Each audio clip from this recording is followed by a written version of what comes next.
As lições do pastor do Salmo. Os salmos fazem parte de uma antologia universal do que há de melhor em literatura poética. Para muitos servem apenas para alimentar crendices religiosas, como a conhecida prática da Bíblia aberta no Salmo 91, mas para outros tantos são palavras vivas de confiança. Calvino bem definiu o caráter do livro, vendo nele uma representação completa da alma humana, visto que não há sentimento humano que não seja mencionado nas suas linhas. Mais do que isso, outros teólogos têm vislumbrado nas mensagens dos salmistas provas incontestáveis da ação de Deus em favor do indefeso, do injustiçado e do perseguido. E se ele não está indiferente, a nossa convicção renova-se na esperança de que as nossas forças e as nossas necessidades serão supridas na medida da sua soberana e poderosa vontade nas melhores ou nas piores circunstâncias. O Salmo 23, o mais lido de todos, tem sido cantado e recitado em orações chorosas, nos corredores da morte, nos últimos suspiros de vida, em crises e momentos de desespero, mas também na serenidade de corações em repouso.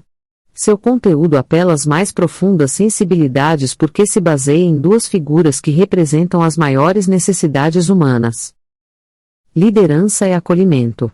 As necessidades nas quais subjazem outras, não inferiores, mas complementares, tais como provisão, descanso, cura, propósito, livramento, proteção, disciplina e relacionamentos.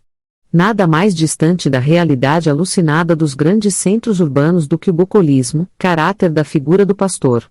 No entusiasmo de figurar a linguagem para descrever Deus, Davi encontrou na sua experiência de vida uma ideia mais do que abrangente. O pastor de ovelhas, em que estão reproduzidas as qualidades do cuidado constante, compatíveis com a atenção que grandes líderes precisavam de reunir no exercício das suas funções, tal como os reis daquele tempo que se autodenominavam pastores das suas nações. Cheio de admiração pelo Deus que se revelou pessoalmente, o pastor-poeta não hesitou em chamá-lo de meu, traduzindo no pronome não o sentimento egoísta de posse, mas o traço relacional mais do que característico do Criador. Na estabilidade desse relacionamento Davi sentiu-se suprido, e declarou em palavras que reverberam por quase 3 milênios o contentamento de alguém que de nada sentia falta. Não há como não notar o descompasso dessa certeza com o olhar de incerteza do nosso tempo que a todo instante está voltado para o que não se tem. O apóstolo Paulo faria tempos depois uma paráfrase não intencional, em Filipenses 4:19, dizendo: "E o meu Deus, segundo a sua riqueza em glória, há de suprir, em Cristo Jesus, cada uma de vossas necessidades."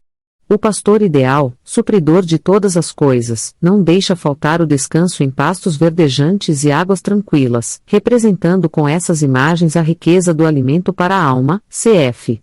Hebreus 5:12-14 1 Pedro 2:2.2. O pastor supremo dá refrigério e restauração para ovelhas que, mesmo vivendo ciclos de desgaste e renovação, sabem que o descanso definitivo está preparado para a eternidade. O pastor eterno também dá direção e propósito, tirando-nos do precipício do acaso, das cavernas do vazio interior, e das florestas do medo. Ele guia as suas ovelhas, porque por amor do seu nome prometeu fazer isso. A sequência da narrativa do Salmo é também pictórica, onde cada quadro retrata as circunstâncias de uma viagem, na qual o pastor é ainda o guia que zela pelo destino de quem conduz e pela sua própria reputação. Conta-se que numa viagem aérea, onde grandes turbulências tiravam a paz dos passageiros e tripulantes, um menino chamava a atenção pela sua tranquilidade, a ponto de intrigar os seus vizinhos de assento. A certa altura da viagem, um desses, sem poder conter a sua admiração, indagou o menino sobre como poderia estar tão tranquilo em situação de tanto perigo. A resposta do pequeno foi curta e segura: "O meu pai é o piloto." Se Davi fosse o menino, responderia na mesma forma. As respostas dos Salmos refletem essa atitude, como no capítulo 55, versículo 22. Confia os teus cuidados ao Senhor, e Ele te susterá, jamais permitirá que o justo seja abalado. Apesar dessa certeza, não há nas palavras do salmista ingenuidade a ponto de pensar que ele estaria livre de todo e qualquer sofrimento. A provisão divina para a tribulação não vem de um interruptor celestial onde as lutas cessam a um toque, mas surge de promessas de proteção e disciplina confortadora. Os vales da sombra da morte são lugares horríveis da nossa jornada nos quais muitas vezes ninguém caminha conosco, exceto o pastor, o próprio Cristo, que andou por todos os nossos vales e os conhece mais do que ninguém. A sua vara, longe de causar medo, produz segurança, pois previne que venhamos a cair em perigos espirituais que poderiam causar a nossa destruição. Mateus 6:13. Ainda sob a perspectiva da viagem, a ovelha tem acrescentado à sua condição peregrina a bênção do acolhimento pelo pastor anfitrião, que espelhando os mais dignos costumes da antiguidade oriental revela sua gentil hospitalidade, com mesa farta, óleo sobre a cabeça, e um cálice transbordante. A esperança está visível em cada aspecto dessa bondade, a provisão espiritual da presença de Deus, mesmo em face de inimigos, a unção espiritual, e as bênçãos transbordantes de alegria, derramadas até a eternidade. O fim da viagem não poderia ser outro. Davi conclui que o amor leal de Deus o seguiria por toda a sua vida e deseja ardentemente habitar na casa do Senhor para sempre. Nesse desejo, o que está em primeiro plano não é o local, a sua arquitetura ou a sua geografia, mas o simbolismo da presença do Todo-Poderoso e do relacionamento com Ele. Retornar permanentemente ao convívio com Deus, a sua santa presença, é a aspiração maior das ovelhas, dos hóspedes, dos crentes, que conhecem o seu pastor. João 10:2.11,14. Contou alguém que numa congregação, 2 pessoas foram convidadas a recitar o Salmo 23. A primeira, um jovem arrogante, fê-lo com elegância, ímpeto e excelente oratória. A segunda, um idoso senhor, recitou cada palavra vagarosamente, como se estivesse narrando a história da sua própria vida na companhia do pastor. Este último, naturalmente, produziu na igreja grande comoção, pelo realismo da Bíblia na sua vida. Que Deus nos ajude a ler e compreender lições do Salmo do Pastor, com profundidade, a ponto de recitá-la como uma breve autobiografia, repleta de confiança no pastor do Salmo. Wilson Avila.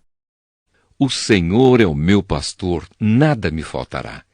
Ele me faz descansar em pastos verdes e me leva a águas tranquilas. O Senhor renova as minhas forças e me guia por caminhos certos, como Ele mesmo prometeu.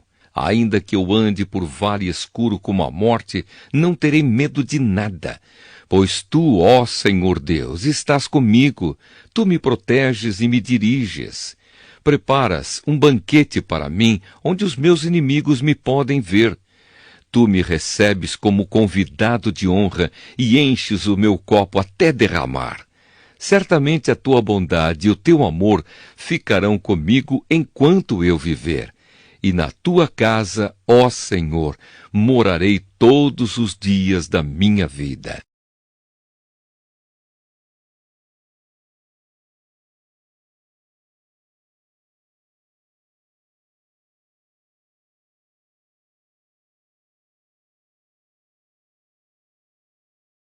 As lições dos 2 caminhos.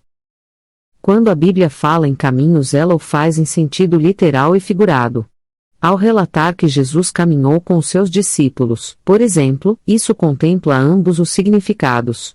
Por quase 3 anos ele andou com os 12, pelas estradas do lugar que tem a memória da humanidade, como disse Daniel Hobbes, onde um andarilho poderia ir de Dan a Berseba numa semana, de Nazaré a Jerusalém em 2 dias.